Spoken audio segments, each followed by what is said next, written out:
When the global financial system sleeps, another system wakes, one that moves money in silence and shakes the world long before anyone sees the damage. And the moment this hidden machine stumbles, every market on Earth feels the shock before anyone even knows where it came from. Most people think the financial system begins and ends with the banks they can see. Bright signs on street corners, familiar counters, the quiet reassurance of something stable. But behind that visible world is another system entirely, a structure that moves faster than any branch, stretches farther than any institution, and operates in a space the public rarely notices. It has no deposit lines, no tellers, no vaults. Yet it moves capital across continents in seconds. It builds leverage silently, layer by layer, until the effects reach the entire economy. Economists call it the shadow banking system, not because it is hidden on purpose, but because it grew in the spaces where regulation could not follow. And over time, those shadows didn't just support the financial world.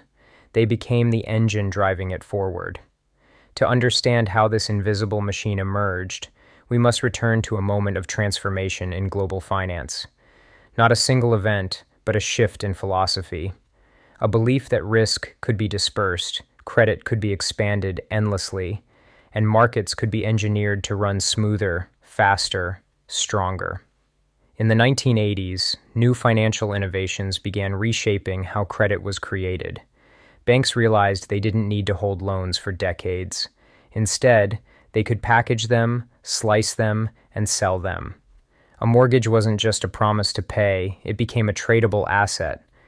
A corporate loan became part of a debt bundle. Securities could be built, rearranged, re-rated, and sold across continents with astonishing speed. Risk didn't disappear. It just moved. And with every transfer, it became harder to trace. Markets loved this new system. Investors wanted higher returns. Pension funds needed yield. Insurance companies needed long-term assets. Sovereign wealth funds wanted diversity. Shadow banking gave all of them what they were looking for. But the architecture that grew beneath the surface was far more complex than anyone anticipated. The true heart of the shadow system wasn't the securities themselves. It was the funding mechanism behind them, the repo market. A repurchase agreement, repo, is the most important financial transaction most people have never heard of. Institution A hands over a bond and receives cash. Institution B receives the bond and earns a small return. The next day, the transaction reverses. Billions, sometimes trillions, flow through this overnight cycle, quietly, invisibly, consistently. Repos act as the bloodstream of modern finance. They provide daily liquidity, daily funding, daily stability. But that stability is fragile, because repo markets rely entirely on confidence. If lenders doubt the collateral or the borrower, the system stalls. This fragility became painfully clear in 2008. Most people remember the housing collapse, the foreclosures, the falling prices, but the deeper collapse began when repo lenders stopped accepting mortgage-backed securities as collateral. Suddenly, institutions that depended on daily funding found themselves unable to roll over their obligations. Liquidity evaporated, leverage snapped, the shadow machine choked. Lehman Brothers didn't fall because of a single bad bet. It fell because its funding disappeared overnight. Shadow money vanished, and without shadow money, the entire structure collapsed. Central banks around the world intervened, not to protect traditional deposits, but to prevent the collapse of the liquidity network that shadow banking depended on. Emergency lending, liquidity facilities, asset purchases, these were all responses to a system whose core functions had failed in a matter of hours. After the crisis, regulators worked to make traditional banks safer. Higher reserves, tighter lending standards, stress tests, transparency.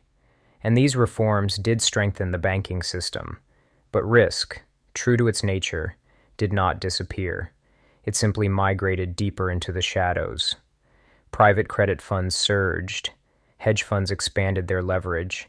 Money market funds grew into massive pools of short-term cash.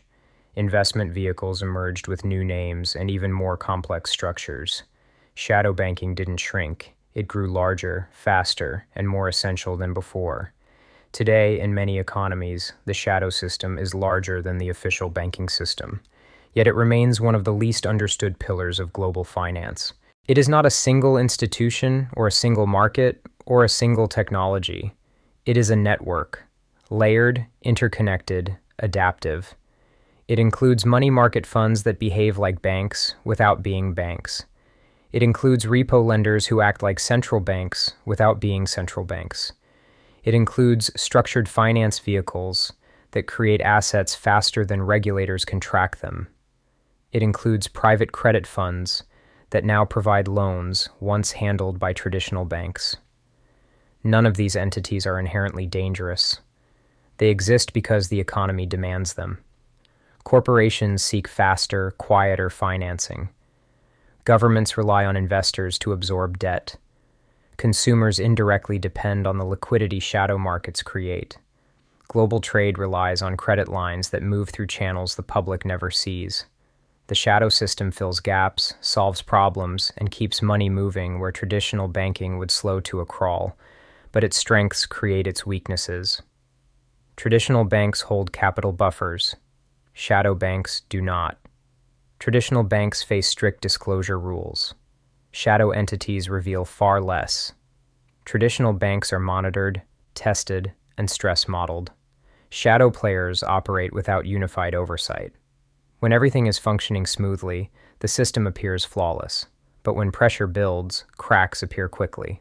A small tremor in one market can amplify across continents.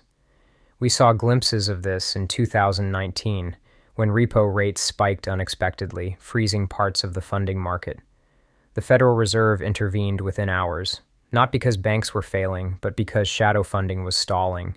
Then came 2020. As global markets panicked, even the safest assets struggled to trade. Shadow lenders scrambled for liquidity. Central banks again stepped in with historic force, buying assets, stabilizing funding, holding the machine together. The world never saw the full collapse, but it came close. Shadow banking is not a villain. It is the product of choices made over decades, choices rooted in efficiency, innovation, and demand. It represents the modern world's desire for rapid credit creation, flexible capital, and global liquidity. But the question remains, do we understand the machine well enough to control it when stress returns? Because the danger is not secrecy, the danger is complexity. A system can be huge, it can be fast, it can be fragile. But when it is all three at once and lives at the center of global finance, it becomes something nearly impossible to predict. The next crisis may not start with housing or corporate debt or sovereign bonds. It may begin with a hesitation in an overnight loan, a margin call, a liquidity mismatch, a sudden loss of confidence in a market the public has never heard of. Shadow banking is the invisible architecture of the financial world. It runs beneath everything, supports everything, connects everything. And like any structure built in the dark, it is strongest when undisturbed and most vulnerable when exposed. The world may never fully understand the system operating beneath its feet, but the machine continues, quietly, relentlessly, shaping outcomes long before headlines catch up. Because in modern finance, the forces we don't see are often the ones that change everything.